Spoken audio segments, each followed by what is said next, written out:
Je trouve très bonne question d'introduction. C'est au fond, est-ce que l'agroécologie, au fond, qu'est-ce qui a changé pour qu'on parle d'agroécologie? C'est ça la question qu'il y a derrière là-dessus. C'est un leitmotiv, du moins en France, comme le souligne son auteur. Mais il y a eu différents concepts qui, si on retrace les 30 dernières années en matière de développement agricole, est-ce qu'effectivement il s'agit d'un changement de paradigme? Et puis la méta-question derrière, c'est à quoi sert finalement cette succession de concepts? Alors je ne vais pas aller jusqu'à la dernière question. Je voudrais simplement dire que dans le deuxième paragraphe, les concepts mobilisés ne sont pas tous du même niveau: autonomie, durabilité, multifonctionnel, écologiquement intensive et agroécologie. Si on voulait faire une discussion sur à quoi servent les concepts, je pense qu'on pourrait mettre d'un côté développement durable, de l'autre côté agroécologie. Par contre, l'autonomie, effectivement, c'est un concept, mais qui n'a pas été produit, je dis, dans une arène internationale de la même manière. L'agriculture écologiquement intensive, c'est un phénomène typiquement français au départ. Donc, je voudrais simplement signaler que les choses... Mais au fond, la bonne question, c'est pourquoi parler d'agroécologie aujourd'hui? Est-ce qu'il y a quelque chose qui fait que l'environnement a changé et qui imposerait un nouveau paradigme? Et donc, ce que je vais essayer de vous expliquer en 5 minutes, c'est deux choses qui, pour moi, ont changé. La première, c'est la plus évidente, je pense, c'est que, en fait, ce que l'industrie agroalimentaire a construit de façon persévérante et sur le long terme, c'est une séparation, un cloisonnement complet entre la production agricole et la consommation alimentaire. Ce que les crises alimentaires ont reconstruit d'un point de vue social à partir des années, excusez-moi, 90, c'est effectivement une reconstruction, une reconnexion de ce lien entre ce que j'ai dans mon assiette et ce qui est produit dans les fermes. Et l'exemple de la vache folle est le plus fort parce que non seulement ces vaches très romantiques dans leur pâturage ne sont plus herbivores, elles sont devenues des carnivores, mais de plus elles sont devenues cannibales puisqu'elles mangeaient leur propre farine animale qui était des farines de cuisson d'autres cadavres. Et donc ça quelque part mis de façon abrupte effectivement les problèmes de connexion entre consommation et alimentation. Très rapidement, ce qui est intéressant, c'est que ces crises alimentaires, ce n'est pas seulement en Europe, c'est aussi en Amérique du Nord. Donc j'en cite deux, la crise du halar, qui est un pesticide, le daminoside, tout le débat qu'il y a eu autour de l'utilisation des hormones dans la production laitière. Donc tout ça, vous voyez, c'est dans la fin du XXe siècle.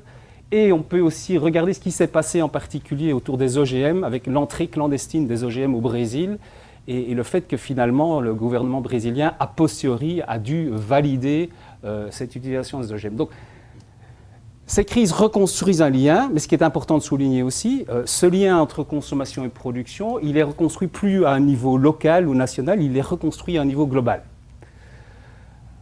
Et donc, quelque part, cet article souvent cité de Francis, qui est selon moi pas très bon comme article, est très symbolique de cette idée, quand on dit l'agroécologie, c'est l'application de l'écologie au système alimentaire, c'est davantage, quelque part, le porte-drapeau d'une reconstruction sociale qui s'est faite que d'une réflexion profonde sur ce que c'est qu'un système alimentaire. Parce que je pense que là, on est encore devant de vastes questions et de vastes problèmes. Qu'est-ce qu'un système alimentaire?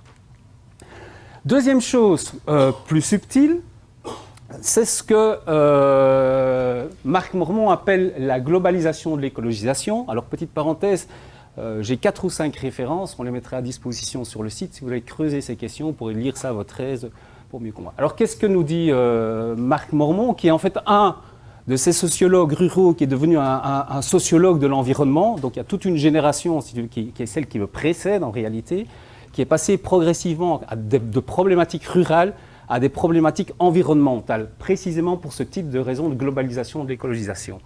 Alors, très rapidement, qu'est-ce qu'il décrit dans cet article? Ce qu'il dit, d'une part, effectivement, on a, dans la phase de modernisation agricole, une dynamique de détachement, d'artificialisation de la production agricole par rapport à la nature, mais en même temps, on a une spécialisation territoriale qui est permise à cause de ce détachement. Songez simplement à tous les élevages hors sol qui ont situé le long des côtes de la Bretagne jusqu'au Danemark. Et un rôle très symbolique au niveau de l'agriculture. Il y a ce fameux livre de Mandras sur la fin des paysans qui continue à placer l'activité agricole comme une activité à grande valeur symbolique dans nos cultures, du moins européennes et occidentales.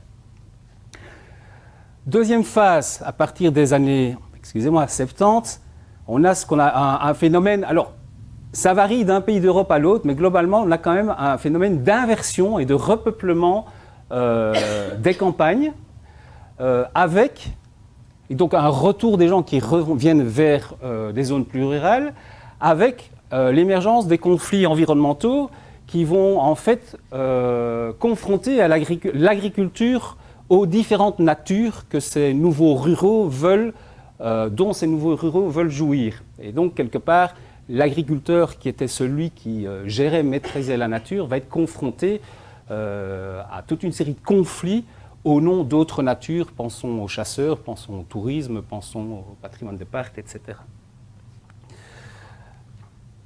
Alors, troisième phase dans la globalisation de la question écologique, ce que l'on voit et qui est lié à la reconnexion des systèmes alimentaires, c'est qu'il y a effectivement toute une série de questions qui vont traverser nos frontières. Et les deux plus emblématiques, je pense, c'est la question des OGM et la question des pesticides, donc qui ne sont plus des questions localisées, mais qui sont des questions globales. Par ailleurs, on a une série de politiques publiques, alors je prends le cas de l'Union européenne, qui vont effectivement, de façon plus globale, faire des propositions en termes de gestion de la nature. Et à ce titre, c'est intéressant de voir que la question des espèces invasives ou la directive oiseaux symbolise bien cette traversée des frontières au niveau de la biodiversité. Et puis, on a effectivement toute la question du changement climatique qui, par définition, est vraiment une question globale. Donc, ce qui est important de comprendre, c'est qu'effectivement, ces questions écologiques qui vont nous revenir à travers l'agroécologisation à partir des pays du Sud, en fait, sont traversées par ces grandes questions environnementales qui sont globales. Et ça, c'est nouveau. Dans les années 70, ces questions n'étaient pas présentes comme elles le sont aujourd'hui. Alors, il y a trois dimensions qui sont importantes et qui renvoient en fait à ce paradoxe d'avoir des questions écologiques globales, mais dont les solutions vont devoir se construire de façon territoriale. Et je pense que Michel reviendra là-dessus dans son exposé de cet après-midi, c'est qu'il y a une construction qui va demander un ancrage de ces problématiques globales au niveau de territoire, avec trois dimensions que je cite ici rapidement. La première, c'est la question de la production et la mobilisation de connaissances et de savoirs extrêmement hétérogènes qui vont du discours scientifique, songez à toute la question du discours scientifique sur les pesticides, jusqu'aux pratiques concrètes des praticiens.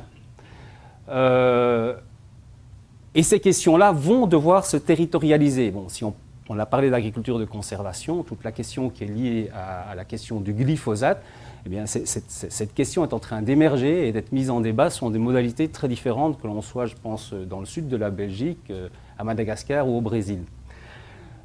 La deuxième dimension, c'est que ces territoires sont le lieu localisé de conflits, d'abord entre les intérêts écologiques et économiques, mais aussi de plus en plus de conflits entre différents intérêts écologiques. Deux exemples. Les controverses qu'il existe actuellement autour de l'intérêt des produits locaux. Sont-ils, oui ou non, plus écologiques que des produits qui viennent d'ailleurs ? Et tous les conflits d'implantation qui est au niveau des parcs éoliens, où vous voyez effectivement des gens qui se revendiquent de l'écologie avec des positions totalement opposées. Et dernière dimension, donc savoir hétérogène, lieu de conflit, ces territoires, et enfin, ce sont bien les endroits, ces territoires où vont devoir s'articuler des compromis locaux avec des politiques publiques nationales, internationales, et donc toute la question de l'échelle auquel on négocie et comment on fait circuler ces négociations entre les échelles internationales, régionales et locales, c'est une troisième dimension de cette territorialisation. Voilà, donc sur la première question, oui, pour moi, selon moi, effectivement, l'agroécologie répond à des nouvelles questions qui touchent à la fois aux problématiques des systèmes alimentaires, de la connexion entre consommateurs et producteurs d'une part, et d'autre part au fait que les questions écologiques se sont globalisées, même si simultanément elles se territorialisent.